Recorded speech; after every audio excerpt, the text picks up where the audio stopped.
Senator McConnell, thank you for joining us. Good afternoon. Glad to be with you. Well, Senator McConnell, very interested in talking with you about this major threat to religious liberty we have coming from the Obama administration. Love to know what you think about that as the Senate Minority Leader. We got a situation now where the Obama administration is mandating that Catholic universities, Catholic hospitals provide pills to their employees at the cost of the institution that could cause an abortion. And of course, we know in the Roman Catholic teaching that even contraceptives are contraindicated by their deeply held religious values. So it represents a grave threat, I believe, to their First Amendment rights to the free exercise of religion. How do you size this up, and what kind of response is being prepared to this? Well, I'd only make one modest amendment to what you've said. This is not just about Catholics. The Southern Baptist Theological Seminary is in my hometown of Louisville, Kentucky, and I got a letter just yesterday from Dr. Albert Mohler, who's the president of the Southern Baptist Seminary. He is vehemently opposed to this interference with the free exercise of religion as well. So it cuts across all faiths. I think clearly violates the First Amendment. I think it's noteworthy that freedom to express your religion was picked by the founders along with free speech and freedom of the press and freedom to petition the Congress in the very First Amendment of the Bill of Rights to the Constitution. This is no small matter. Well, in fact, Senator McConnell, if I may interject here, I'm thinking, not only a threat to the First Amendment rights of institutions, but beginning August 1 of this year, all private employers will come under this mandate. And so you may have many Catholic businessmen, you may have many Protestant businessmen that do not want to be complicit in possible abortions by providing at their expense a pill that can bring that about. So it seems like we have a threat not just to Catholic institutions or Protestant institutions, but even to the individual First Amendment rights of businessmen. You may well be right, and I think that brings us back to Obamacare and the worst piece of legislation that's passed in anyone's memory in Congress, passed on a narrow party line vote. Not a single Republican in the House or Senate voted for it. Remember, this was a time when the president and his party had huge majorities in the House and Senate. They could do whatever they wanted to. They passed Obamacare with no Republican support. It's full of big government overreaches all across the board, up to and including, as we are just speaking now, assaults on the First Amendment to the U.S. Constitution. Now let's talk about this mandate from the Department of Health and Human Services, Kathleen Sebelius, but obviously ultimately coming from Obama. It's part of Obamacare. It's part of why the pro-family, pro-life community so strenuously objects to this thing.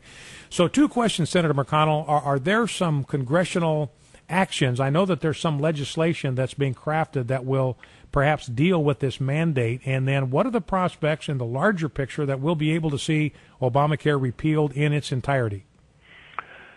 Well, first, the difficulty of getting anything done legislatively when you have a Democratic Senate and a Democratic president. That having been said, I think it's reasonable to assume that both the House and the Senate will be voting on something relating to this issue in the near future.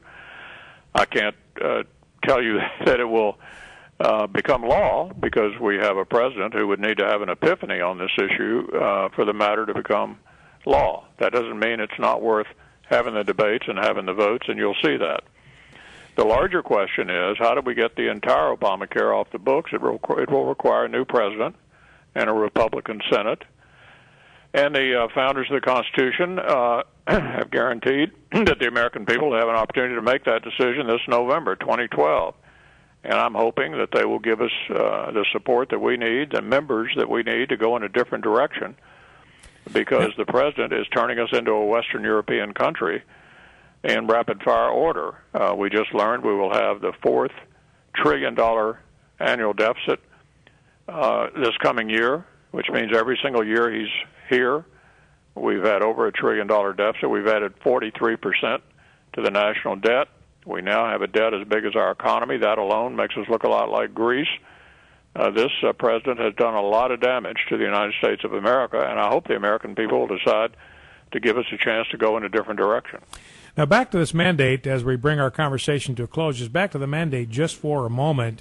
I think the Obama administration, seems to me this is a political miscalculation on the part of the president. I'm not sure he's as bright and brilliant as everybody thinks he is, because this seems to me to be a political miscalculation. You've even got a number of Democrats that are jumping ship now They're coming out against it. Joe Lieberman has come out against it. Joe Manchin has come out against it. Some other Democrats in Congress have come out against this mandate. And the administration has sent some signals that he may be wavering and maybe thinking of backing off of this thing. Do you think that's a possibility, and what can the American people do to help that day come? Well, I think the more of an uproar there is about it, and the more Democrats who indicate they disagree. By the way, I think it's noticeable that the most prominent Catholic politician in the country, the vice president, is sitting there very quiet about this. That is the best solution, that the president takes a look at this, decides it was a bridge too far, and they pull back. That's the best way out of this box canyon that they've marched themselves into. And I think we're going to try to help them do that. And the more Democrats who will stand up and say, I can't go along with this, the more likely they will have an epiphany down at the White House and decide to go in a different direction. Now, one last question. We know Senator Reid has said, look, I'm not going to bother with a budget this year, even though it's required by law. Jay Carney, the president's spokesman, was asked about this. He said, we have no opinion. I have no opinion. The White House has no opinion on the fact that the Senate is just, under Harry Reid's leadership, is just going to ignore the law and not even submit a budget. What's your reaction to that? Well, it's been over 1,000 days since the Democratic majority in the Senate has passed a budget. They didn't do it last year, but I'll assure you this. One thing the minority can do in the Senate is get votes. And last year I made sure we voted on the House budget, and I made sure we voted on the Obama budget. The Obama budget will come out Monday. I intend to offer it in the Senate. And by the way, last year the Obama budget in the Senate was defeated 97-0. I would anticipate a broad rejection of the president's budget again this year. So we'll vote on the president's budget and the House Republican budget, but the majority leader said he's not going to follow the law for the third year in a row, and they won't have a budget. It's really an outrage, and it underscores why we've had a 43% increase in the national debt since the Obama administration began. A guest on our decision-maker line has been Senator Mitch McConnell, the minority leader from the state of Kentucky. Senator McConnell, thank you so much. I know you're a very busy man. Thank you for taking time for being with us. Understand you kind of laid the wood to liberals today at the CPAC conference. Appreciate you doing that, and thanks for standing in the gap for our values. God bless you. Thank you. Talk to you again.